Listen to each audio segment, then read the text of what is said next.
Good morning to members of the media and the viewing public. Welcome to today's edition of WPA's press conference.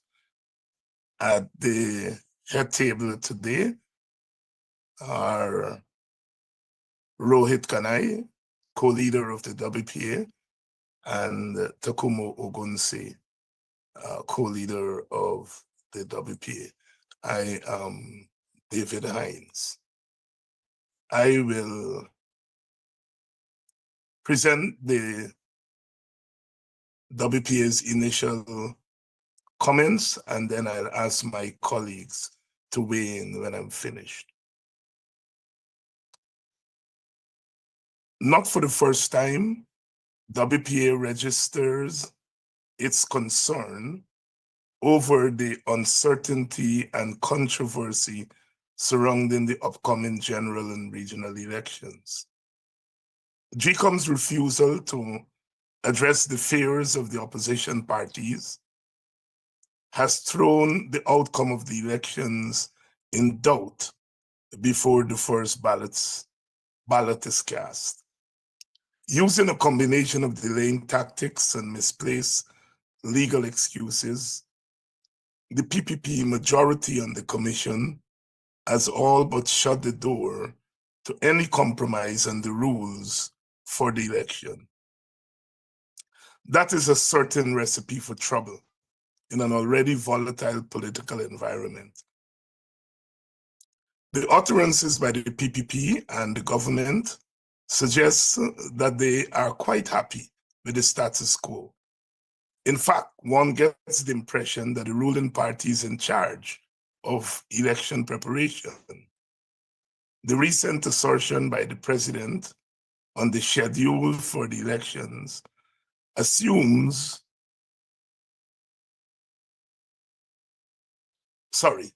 the recent assertion by the president on the schedule for the elections assumes that the political executive and not GCOM has ultimate control over the conduct of the polls.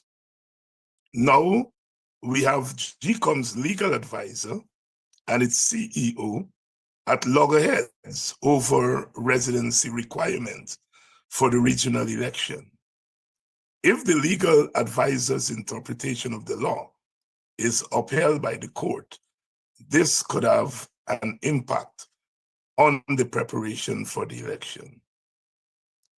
WPA finds the CEO's public chiding of the legal advisor a reflection of the confusion and apparent partisan mindset of GCOM's secretariat.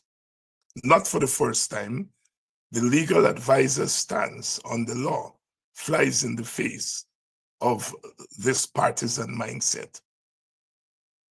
WPA reiterates its view that everything possible should be done to ensure that the elections are conducted in a manner that is satisfactory to all sides. The buck stops at GCOM. In our divided society and the electorate, the impartiality of GCOM is constantly under scrutiny. WPA has concluded that that body is failing the test by the day. If the instances of voter impersonation and other documented irregularities uncovered by the recount of the ballots in the wake of the 2020 elections are taken into consideration, then the opposition has reasons to fear the status quo. The PPP and its acolytes have yet to make the case that implementation of biometrics would give the opposition an unfair advantage.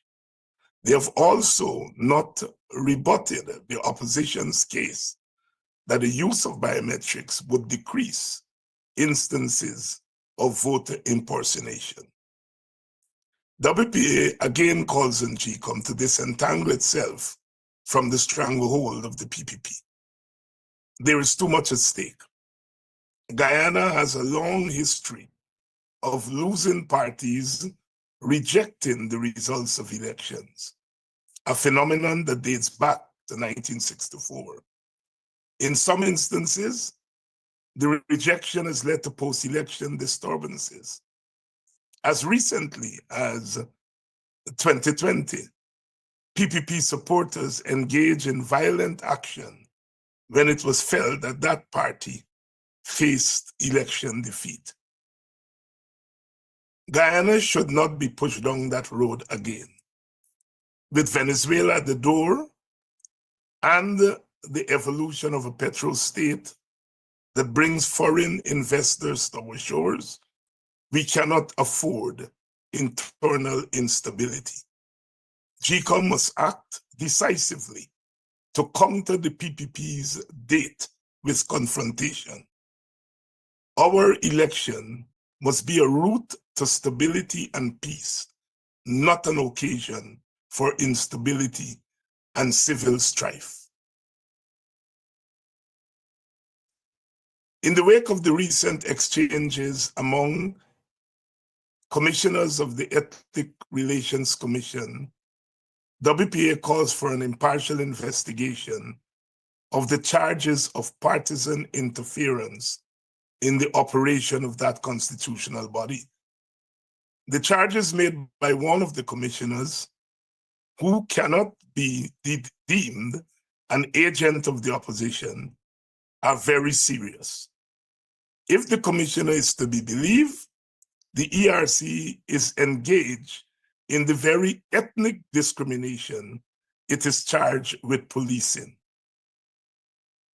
Since the ERC reports to the National Assembly, the latter should mount an investigation. WPA has long suspected political bias at the ERC. Its selective monitoring of and action against individuals of one ethnic group are well documented. The practice of selecting non-African members to lead delegations abroad to represent African Guyanese is reprehensible and cannot be defended. These infractions cannot be allowed to continue unchecked. WPA condemns Vice President Jack Deo's declaration at the PPP's rally to mark the death anniversary of Dr. Cheddi Jagan that NGOs which are critical of the PPP and the government will not be granted government subventions. The Vice President singled out the Guyana Human Rights Association and Red Thread in his tirade. This is yet another blow to official democratic praxis in Guyana. The withdrawal of subventions to Critchlow Labour College, IPADG, and some African Guyanese organizations celebrating emancipation comes to mind. The practice of cutting off perceived and real critics of the government from state funding is unconstitutional and dictatorial. State funds do not belong to the PPP or the government. Since when pledging allegiance to the PPP is a criterion for NGOs accessing state funds? WP again alerts the nation to the clear consolidation of an authoritarian order. End of statement. I will now ask Brother Takumo Ogunsi to make some comments, and he will be followed by Brother Rohit Kanai. Hi, are you hearing me? Yes, we are hearing you. Yeah. Good morning to the members of the media and the viewers watching this press conference on the various platforms of social media. It is important for us to recognize that at the PPP rally at Babu John, PPP leader boasted that no party in Guyana could defeat the PPP at an elections. And he went on to say, only God may be able to do that. It seems to me that Jagdeo is inviting God to enter the election contestation. And I hope that God will answer the challenge. He must be remembered. I want to remind him of the Christian saying that God works in ways sometimes man cannot understand. And he may very well find that in these upcoming elections, God work in a way that man sometimes don't understand. But to move on a more serious note, what Jagdeo is telling us upfront, that given the PPP's control of GECOM, given the fact that these elections will be contested with an extremely bloated list, given the fact that they have already tampered in some constituencies in Region 4, given the fact that they're not agreeing on biometrics,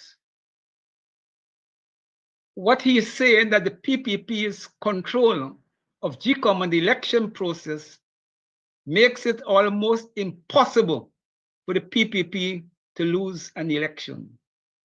And I think as a nation, we have to take his statement very seriously and bearing in mind the objective conditions under which these elections are likely to be contested.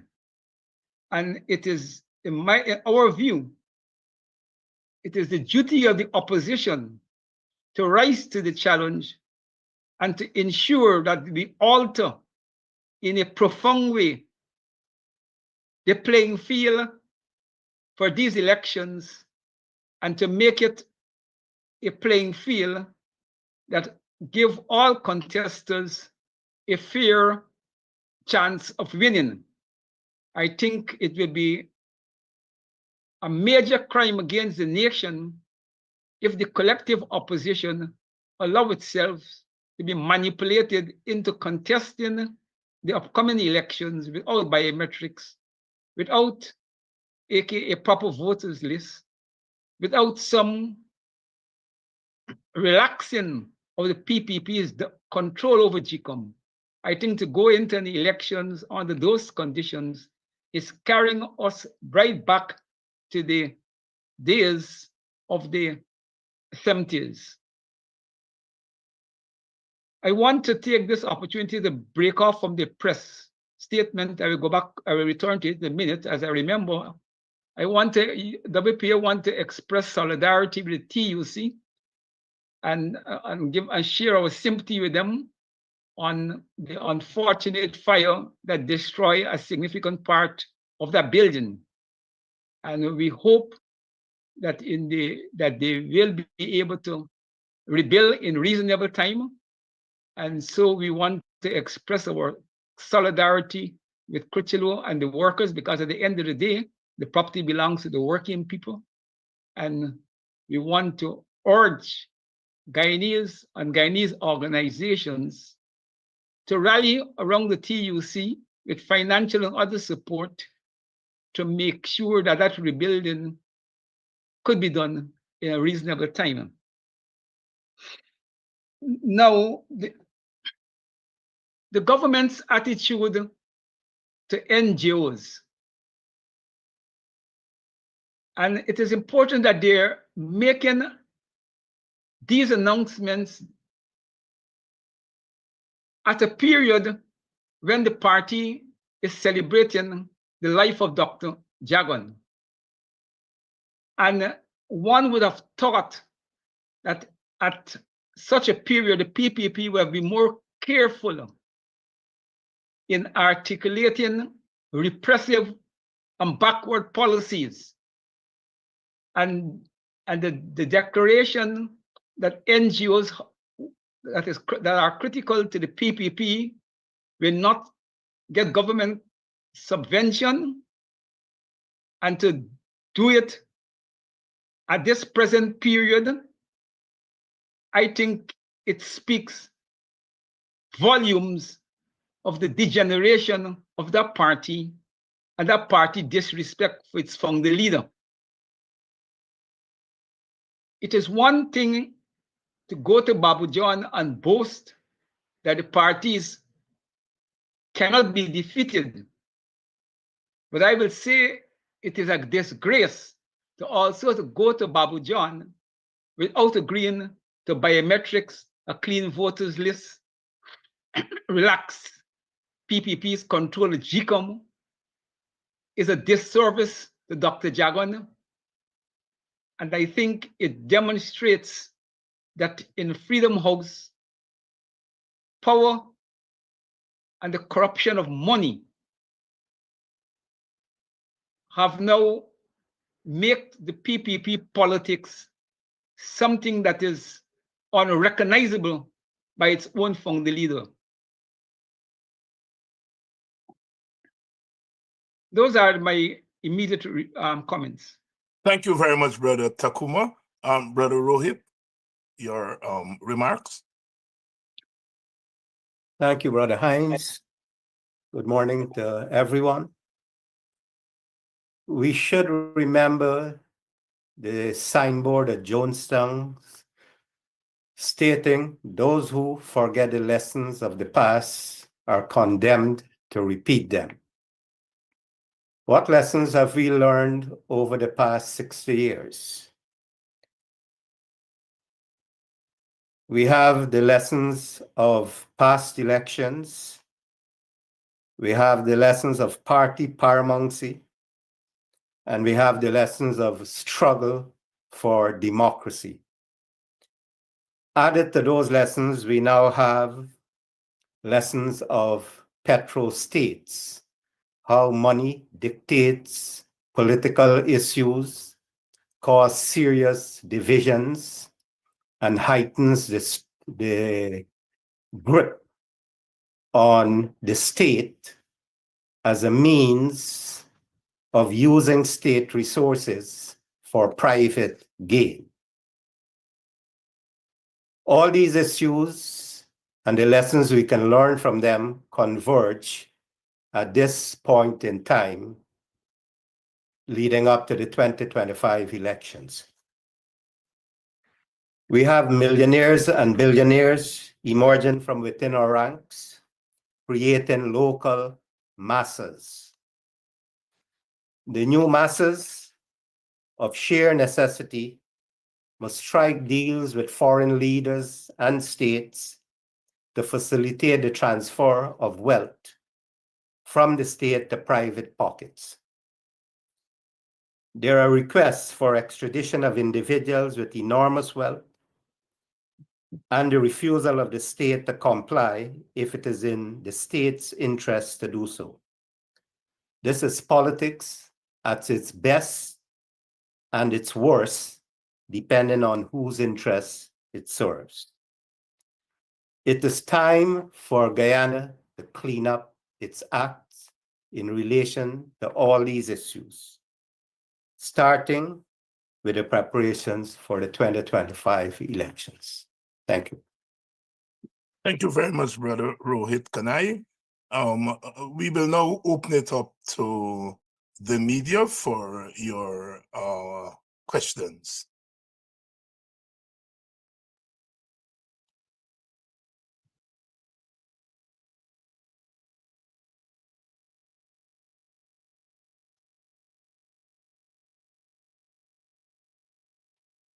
Just in case you're trying to ask a question, you're muted, so you should unmute yourselves.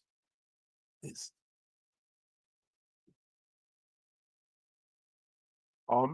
Dr. Elisha Brown, sir, in relation to elections, I know you mentioned the case that's before the court and the submissions by the legal officer, but can you give us an update on what's going on with respect to securing biometrics and the clean voters list? What's going on from the opposition's perspective? Well, we don't have an update. We know that their opposition has a committee that meets every week to monitor this situation. But at the level of the leadership, there has not been any change in our stance from a few weeks ago. WPA is scheduled to have a meeting with the PNC within the coming week, and we hope to raise that matter when we meet with the PNC. But if the opposition is having a committee meeting in this matter, isn't it briefing the leadership? Yes, it is. It is briefing the leadership. That committee is charged with the technical aspects and not the political aspects of the matter. So their advice is more technical than political. So technically, what have they been telling the politicians? Well, they have been monitoring the situation at GECOM as GECOM is preparing for the elections, and they have been suggesting to the leadership areas that might be controversial. They have also been exploring ways of ensuring that there is biometrics without upsetting the timetable that is set by the Constitution. So those are the issues which they've been briefing the leadership about, and attendant issues. How do they intend to achieve biometrics without upsetting the timetable? But that is a matter for the political leadership to determine. The technical committee is just giving us the technical advice. Yeah, but what I'm trying to get from you, what have they advised the political leadership as to how this can be achieved? Well, the advice is that biometrics can be achieved before the scheduled constitutional timetable. Right, but how? I mean, there seems to be a lot of things to be done: procurement, training, deployment, and so on. So I'm asking, what exactly have they said with respect to implementation? I know you're saying yes, it can be done, but how, in their minds, have they told the political directorate that all of this is possible? Could you give some details, really? Well, that matter really should be asked of GECOM. GECOM is the one that is responsible. Our advisors have advised us that this thing can be done. They have cited the Ghanaian situation, for example, where it was done in quick time. They have cited for us the technology which can be used in a way that does not lead to some of the outcomes that the PPP and their commissioners are arguing. So we are satisfied that at that level it can be done. It's now up to GECOM.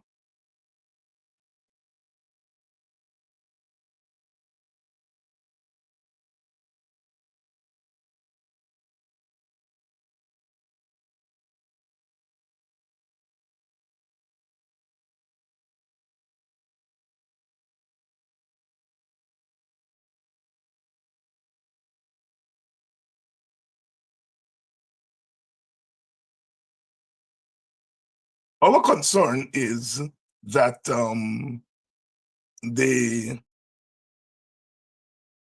civil society in Guyana and the international community have not put enough pressure on GECOM and the PPP to arrive at some kind of consensus for these elections. And we cite those two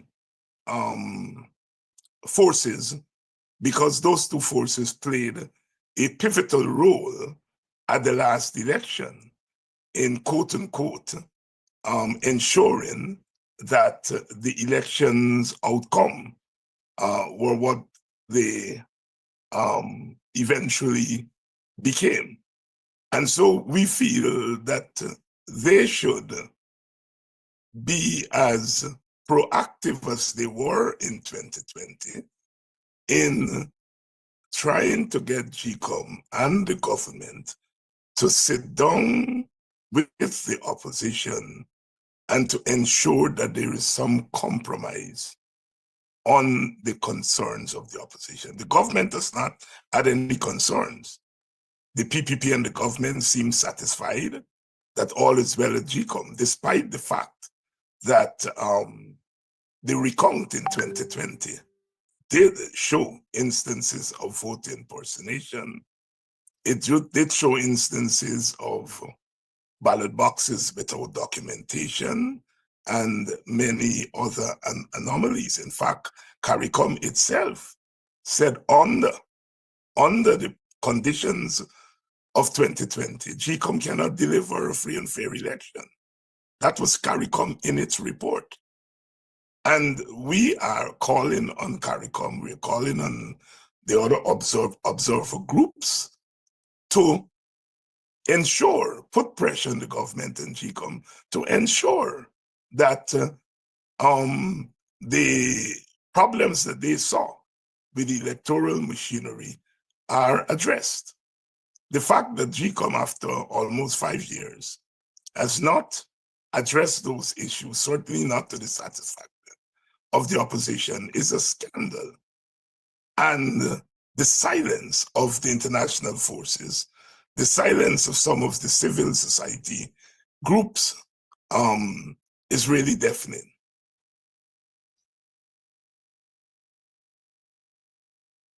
There is also the issue of resources. We have all the resources necessary to engage in this process. What is lacking is the political will. And that has to be a struggle fought for by us in terms of engaging the authority to ensure free and fair elections. So any timetable can be met. We have the material resources.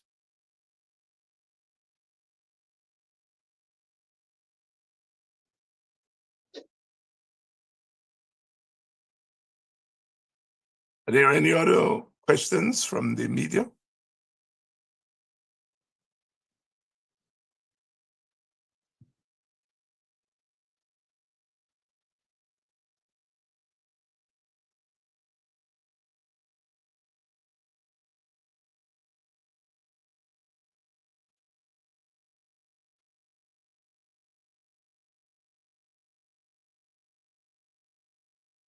No?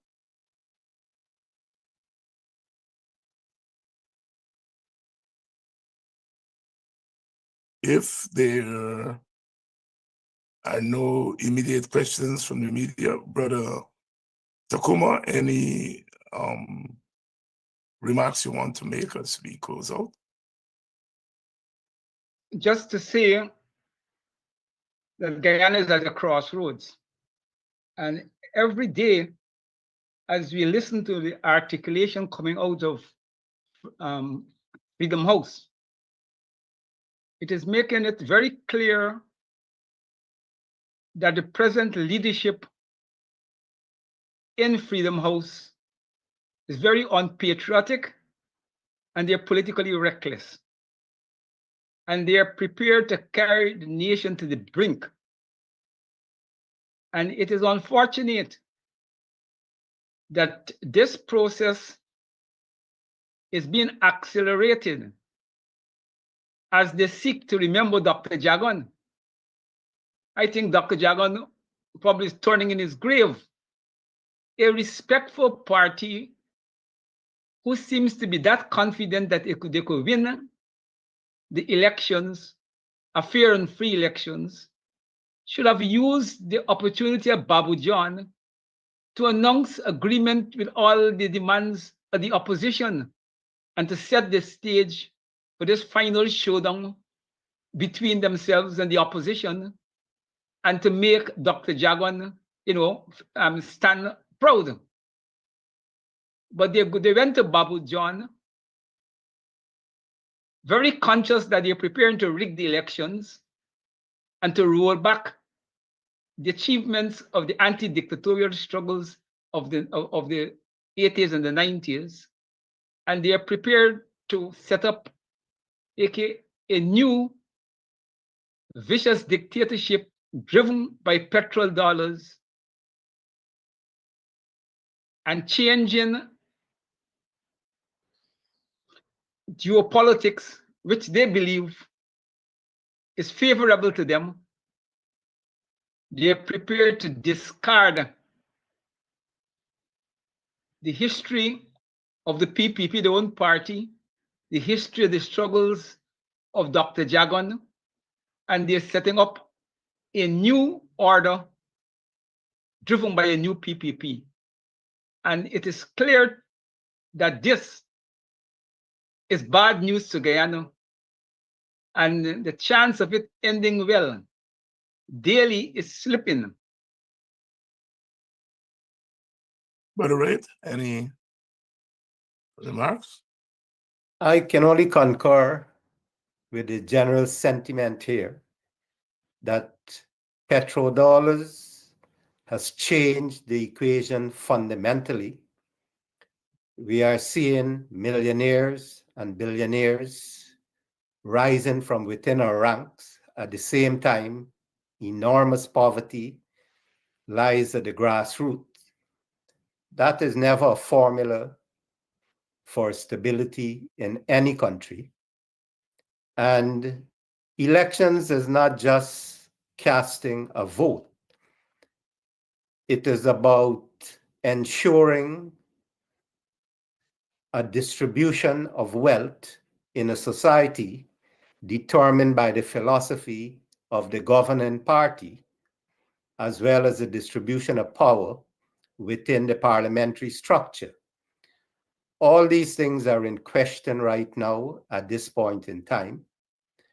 And between the period 1989 to 1992, there was a huge effort by the civil society to ensure that the electoral process restored democracy at that particular moment in time. What we have seen from that period to the present is a gradual erosion of the democratic process to the point where it has become its very opposite in the hands of the PPP, which at that time led the struggle for electoral democracy. So we are witnessing a total reversal in roles between the PPP and the opposition in terms of restoring democracy to Guyana. WPA wants to make clear as we close that we note the frustration of opposition supporters and their anxieties as we approach election. And we have been trying our best to appeal to the PPP to at least enter in some kind of dialogue with the opposition, because ultimately this is a political issue and it will take a political solution as we go into the elections to ensure that all sides are satisfied. We've been appealing constantly to the government and the PPP to recognize the risk that is being taken by going to an election where the opposition does not agree with the rules. At some point, even the restraint of opposition parties, including the WPA, would not be able to stand up to the frustrations that are boiling on the ground. Our history has shown that from 1964 to the present, that elections do inflame some of the rawest sentiment among our people. We reference in our press statement that mere days after the 2020 elections, when PPP supporters thought that the PPP was facing defeat, they took to the streets in Lusignan, in Bushlat, in Bath Settlement, and they engaged in violent confrontations. Before that, we had supporters of the PNC at previous elections.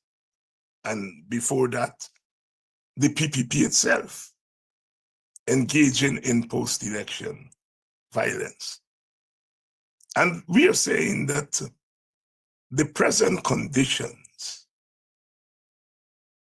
given the present conditions, given the fact that Venezuela is at the door, given the fact that we now have oil and the geopolitics that come with that, given all of that, this is the worst time for our country to be embroiled in electoral and political conflict. WPA is therefore saying to the PPP that should that outcome visit us, either before the election or after the election, they would have only themselves to blame, because the opposition has shown restraint. Your questions here, Dennis, are about what is the opposition doing. And the opposition keeps putting off public action with the hope that the government will move, the PPP will move to settle this matter in a non-confrontational manner. We think that every day that passes without the PPP offering some sort of compromise, that the situation may well get out of control and put us in extreme danger as a nation. Thank you. If there are no other questions, no, then we would like to thank the media for attending our press conference, and to thank the viewing public for following the online broadcast of this press conference.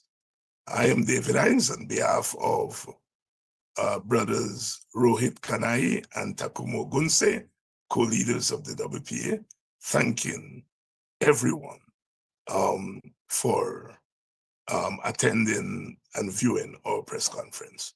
Thank you very much.